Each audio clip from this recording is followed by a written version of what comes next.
भोपाल में चलती कार में ड्राइवर के सामने किया धांधला। टीआई ने युवती से किया दुष्कर्म। पीड़िता ने बताई अपनी आपबीती। पीड़िता 3 साल से भटक रही थी न्याय के लिए। भोपाल महिला थाने की प्रभारी ने किया मामला दर्ज। दुष्कर्म पीड़िता 3 साल से भटक रही न्याय के लिए। पीड़िता ने बताया कि पहले मुझे ब्लैकमेल करता रहा। टीआई भोपाल चलती कार में ड्राइवर के सामने किया धांधला। टीआई ने युवती से दुष्कर्म। युवती का आरोप पहले मुझे ब्लैकमेल करता रहा। टीआई राजकुमार राव कुलसारिया पर युवती ने लगाया दुष्कर्म के आरोप। युवती ने कहा कि पहली बार 2022 में शिकायत की थी। युवती ने बताया कि 2 साल पहले अयोध्या नगर में ढाबे पर राजकुमार के संपर्क में आए थे। इसके बाद राजकुमार ने 1 दिन पहले अपने घर पर बुलाकर मेरे साथ बलात्कार किया और मैंने कई बार राजकुमार के खिलाफ शिकायत दर्ज करानी चाहिए, लेकिन वह नहीं हुई, जिससे सदमे में मेरी मां बस चली। पहली बार अक्टूबर 2022 में शिकायत दर्ज करने आई थी। उसके ऊपर धोखाधड़ी का भी मामला दर्ज कराया गया है, जो कि झूठ है, जिसके चलते महिला थाने में टीआई के खिलाफ मामला दर्ज कर लिया गया है। पीड़िता बोली, मुझे न्याय मिले बस। देखिए मुकेश सिंह के मामला आया है जिसमें टीआई पर एक युवती ने रेप का आरोप लगाया है। धांधला थाने में टीआई इस वक्त पदस्थ है। क्या पूरा मामला है? मैम, मामला ये है कि वर्ष 2019 से ये युवती उनके संपर्क में थी।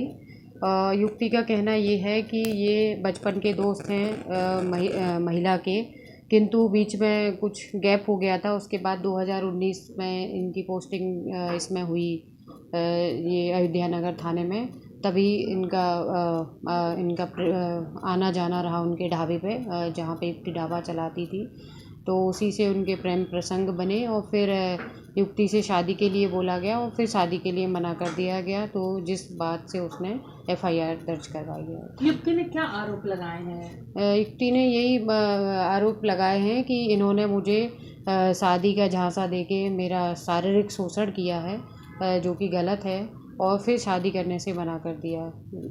क्या कोई गिरफ्तारी इस पूरे मामले? जी मैम, अभी गिरफ्तारी के लिए हम बिल्कुल पूरा एफर्ट कर रहे हैं। उनकी अभी उनके घर पे भी गई थी टीम, तो घर पे नहीं मिले, जो कि अयोध्या नगर में उनका निवास है।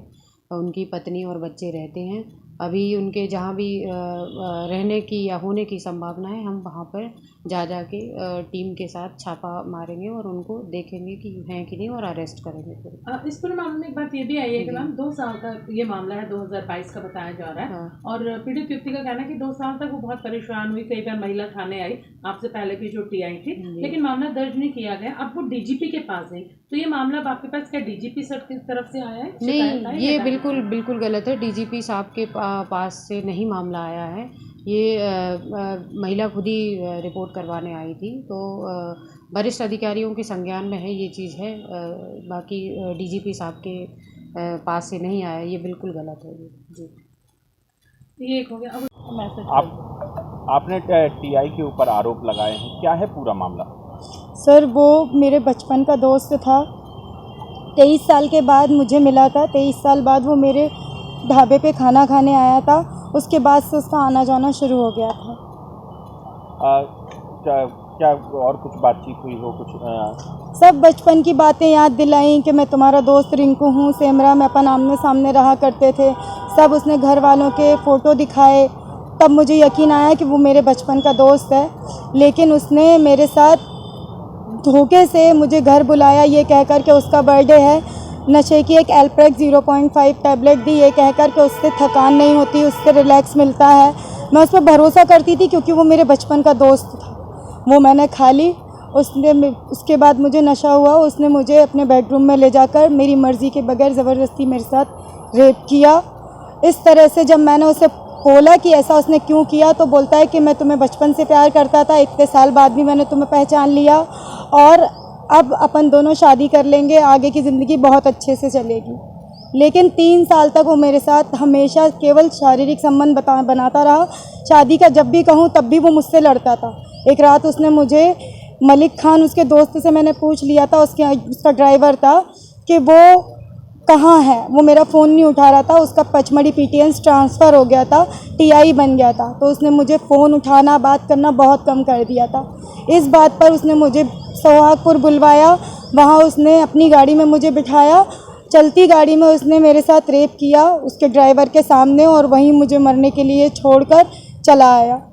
मैं वहाँ से सीधी भोपाल पहुँची। भोपाल आके मैंने महिला थाने आई रात में 3 बजे। यहाँ आके मेरी टीआई मैडम से, जो यहाँ कांस्टेबल मैडम थी, उन्होंने फ़ोन पर बात करवाई अजीता नायर से।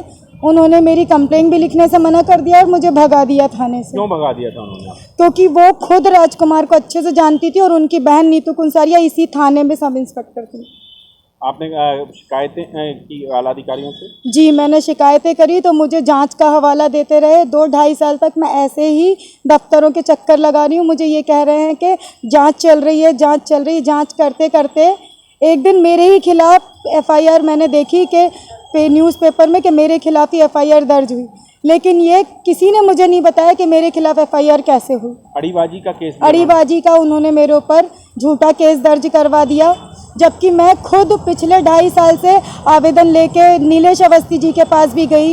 इससे पहले पवन सहन जी थे, उनके पास भी आवेदन लेके गई, लेकिन कुछ नहीं हुआ। थाने में पवन सहन जी ने नीतू कुंसारिया को बुलवा लिया, उन्होंने मेरा आवेदन भी फाड़ कर फेंक दिया, मेरा मोबाइल छीन लिया, मेरे फ़ोन में जितने फ़ोटो वीडियो चैट राजकुमार की थी वो सब डिलीट कर दिया और मेरा फ़ोन भी वो अपने साथ ले गई। अब कैसे एफआईआर दर्ज हुई?